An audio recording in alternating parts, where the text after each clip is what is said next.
lot of things are possible, but with regard to the forests, when trees fall down after a short period of time, about 18 months, they become very dry. They become really like a matchstick. And they get up, there's no more water pouring through, and they become very, very, they just explode. When you have years of leaves, dried leaves on the ground, it just sets it up. It's really a fuel for a fire. So they have to do something about it.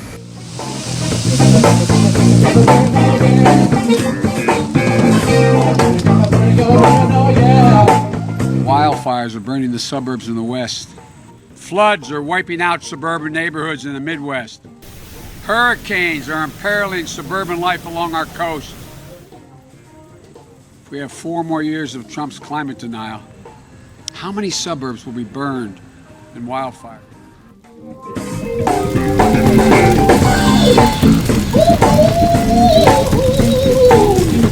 We want to work with you to really recognize the changing climate and what it means to our forests, and actually work together with that science. That science is going to be key, because if we ignore that science and sort of put our head in the sand and think it's all about vegetation management, we're not going to succeed together protecting Californians. Okay, it'll start getting cooler.